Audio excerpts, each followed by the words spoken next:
미국 증시 마감 상황 보도록 하겠습니다. 자, 약보합권으로 모두가 다 일자리에 마감을 했는데요.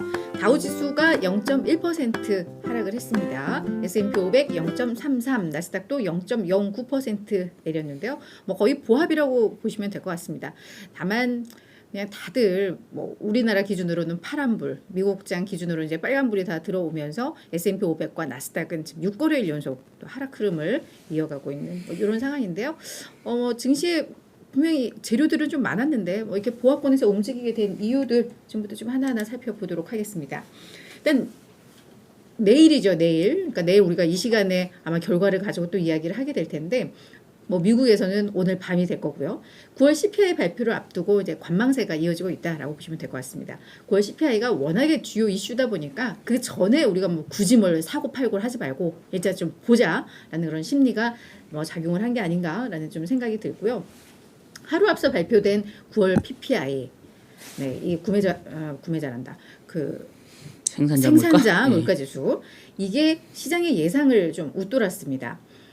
전월비 기준으로 0.4% 상승을 했고요. 이게 예상이 0.2% 상승이었거든요. 그리고 8월 PPI가 마이너스 0.2였으니까 예상보다 좀 높게 나온 거예요. 그래서 저희 계속 정점론에 대한 기대감, 물가 정점론에 대한 기대감들이 나오고 있는데 이런 지표 자체가 뭐 그렇게 나오지를 않으니까는 일단 이게 딱 발표되고 나서는 뭐 시장에서는 약간 좀 불안하다.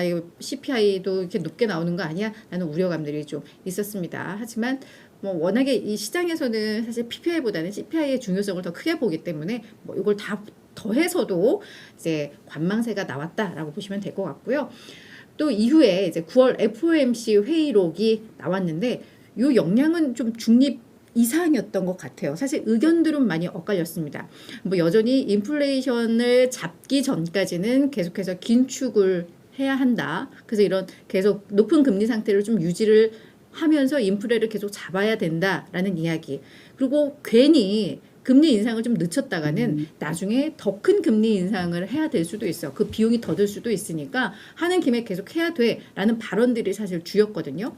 다만 뭐 불안한 세계 경제라던가 금융 상황들을 좀 고려했을 때 이게 악영향을 미치게끔 우리가 긴축에 너무 달리면 안 된다. 그래서 좀 속도 조절이 필요하다라는 의견이 좀 있었는데 사실 시장에서는 이런 매파성 발언들보다는 그 의견, 좀 속도 조절에 대한 기대감, 뭐 이런 부분들이 좀 반영이 되면서 오히려 회의록이 좀 공개가 되면서 뭐 증시가 잠깐 뭐 상승으로 반등을 하기도 좀 했었는데요. 다만 그냥 전체적인 분위기 요약을 하자면 그냥 관망세였다라고 좀 정리가 될 것 같아요. 선배, 뭐 FOMC 의사록 얘기를 해야 될 것 같아요. 네네네. 어차피 변화된 게 중요합니다. 그 모든 그 성명서 스테이트먼트 발표하고 또 실제 의사록이 공개될 때 어떤 게 변화됐는지 항상 살펴야 되거든요. 네. 그래서 이 지난 9월 FOMC는 75bp 금리로 올렸던 회의였잖아요. 그럼 당연히 매파 발언이 나올 수밖에 없죠. 75bp 올리는 근거들을 그 회의 안에서 돼야 되니까. 그리고 의사록이 3주 후에 공개가 되니까 그 내용을 담고 있지 않은데 75bp 금리를 올렸다 그러면 시장에서 이것들 뭐 하는 거야. 하여튼 당연히 그래서 매파적 발언이 우세하게 나오는데 그건 지난 의사록에도 나왔고 FOMC 끝나고 그날 기자회견에서도 매파적 발언들은 계속 쏟아졌기 때문에 달라진 내용은 없다. 다만 변화는 뭐냐.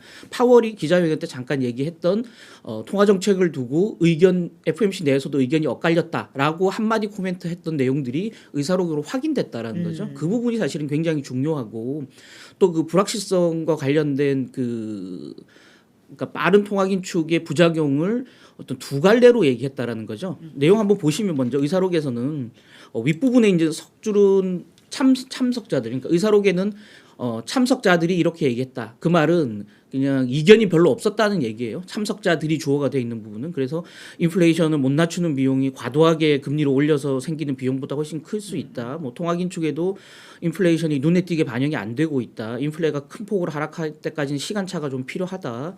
정책금리 충분히 제약적으로 올린 이후에 한동안 그 수준을 유지해야 된다. 이거는 뭐 당연한 얘기들이고요. 다만 그 아래 부분에 리스크를 두 가지 요인으로 잡은 겁니다. 하나는 미국 경제 얘기고요. 실질 GDP 성장률이 추세보다 낮아지는 기간이 생길 수 있다. 그래서 잠재 성장률보다도 못한 실질 GDP 성장률이 나타날 수 있다는 미국 경제 성장률 저하에 대한 우려감이죠.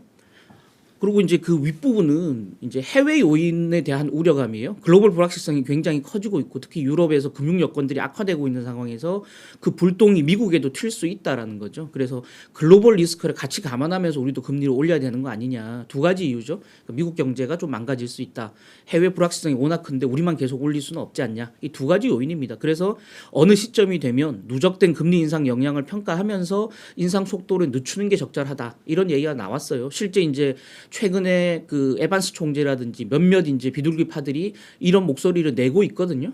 공공연하게 강연에서 결국은 FOMC가 뭐 계속 기준금리를 올리겠죠. 뭐 다음 달에도 기준금리를 11월 2일에도 기준금리를 75bp 정도 올릴 가능성이 높지만 거의 이제 끝물을 향해 가고 있다라는 점에서 앞으로는 속도 조절론이 강하게 표면에 드러날 수 있다라는 점에서 그런 어떤 그 기조 변화를 예의주시하면서 투자 전략을 좀 세울 필요 있다. 그래서 뭐 똑같은 얘기 반복하는 것보다는 어떤 상황들이 미세한 그 어떤 톤의 변화가 있는지를 살피면서 지표와 함께 동시에 살펴보는 전략이 좀 필요하다. 네. 이렇게 정리하겠습니다. 네. 그리고 뭐 바로 월가 이슈까지 쭉 예. 넘어가 이슈 볼게요. 뭐 네. 짚어보죠. 네.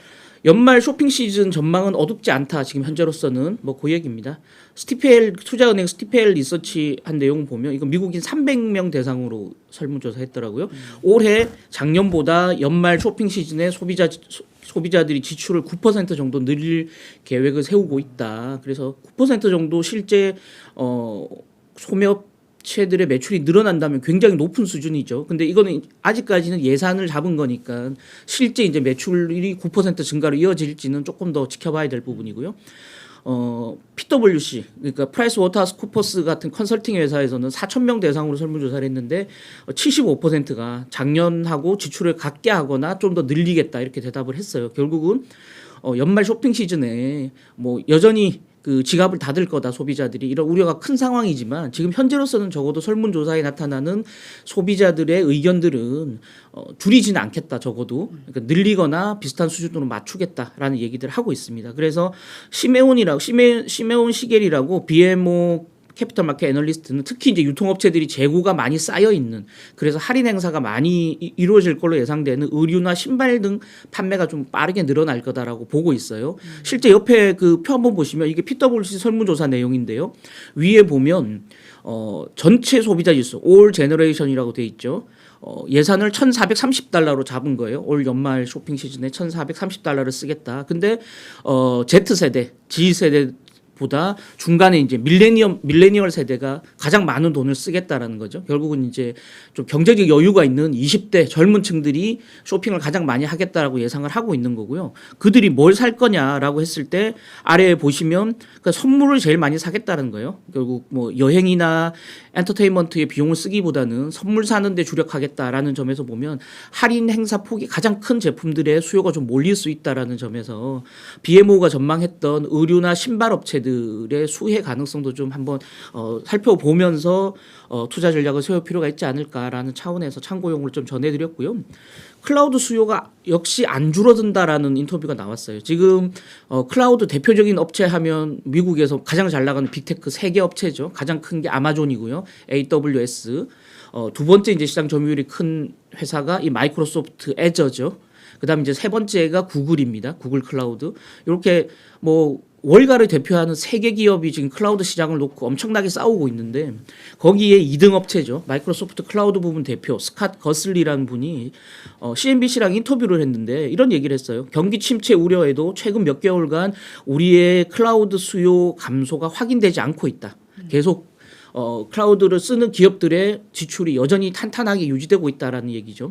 특히나 지금 에너지 위기를 겪고 있다 보니 클라우드 수요가 더 늘어나고 있는 상황이다라고 얘기했습니다.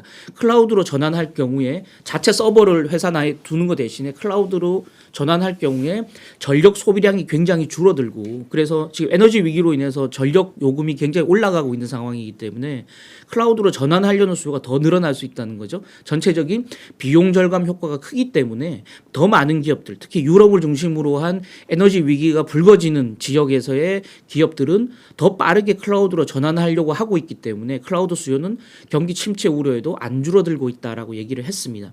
다만 이제 지난 2분기 실적 발표 이후에 나델라 마이크로소프트 CEO는 우리도 경제 불확실성에서 자유로울 수 없다. 마이크로소프트도 2분기에 했죠. 그러니까 마이크로소프트의 클라우드 부분이죠. 서비스죠. 성장률이 46%였는데 매출 성장률이 3분기에는 43%로 조금 둔화될 거라고 지금 예상은 하고 있는 상황이에요. 그러나 숫자 자체가 큰 폭으로 줄어들지 않고 있다. 특히나 클라우드 부분 대표가 계속 수요가 탄탄하다라는 얘기를 하고 있고 오히려 에너지 문제로 인해서 수요가 더 늘어나고 있다라는 얘기들을 하고 있기 때문에 이 클라우드 서비스를 핵심 성장 동력으로 삼고 있는 기업들 아마존, 마이크로소프트, 구글 이 세 회사에 대해서는 조금 긍정적인 관점에서 접근해도 무방하지 않겠냐는 생각도 사실은 좀 있는데요. 물론 사업 부분도 또 다양하니까 뭐 클라우드 부분만 보고 투자를 선택할 수는 없겠죠. 다만 매출 성장률로 보면 클라우드가 이 세 개 회사의 가장 큰 부분을 차지하고 있기 때문에 조금 투자의 참고 포인트로 좀 삼을 필요 있겠다라는 말씀 전해드리고요. 마지막으로는 마이크 윌슨이라고요. 모건 스탠리 주식 전략가가 연준에 대한 얘기들을 좀 했어요. 그래서 경제나 증시 쪽에서 굉장히 나쁜 소식이 들리지 않는 이상 연준이 피봇 정책 전환을 하지 않을 거다. 그래서 기대하기 좀 어렵다. 그래서 가까운 시일 내에 금리 인하 없을 거고 금리 인하가 있으려면 경기 침체가 본격적으로 나타나거나 금융시장에서의 스트레스, 금융시장에 약간 위기성 어떤 그런 징후들이 나타나야만 금리 인하로 돌아설 거기 때문에 금리 인하 또 정책 전환 기대 너무 하지 마라. 이걸로 투자 전략 세울 필요가 없다라고 지금 얘기를 하고 있는 거예요. 그래서 지금 이제 물가 지표가 이제 발표되고 어닝 시즌 돌입했기 때문에 연준 피봇에만 너무 기대지 마라. 다른 전략들을 좀 세워라라는 거고요. 지금 현재 월가가 내년도 S&P 500 기업들 EPS 증가율이 20%로 보고 있는데 이게 너무 낙관적이다. 그래서 실적 전망치가 계속 내려갈 텐데 지금 선제적으로 실적 전망치를 낮추는 기업들이 등장하고 있는데 이렇게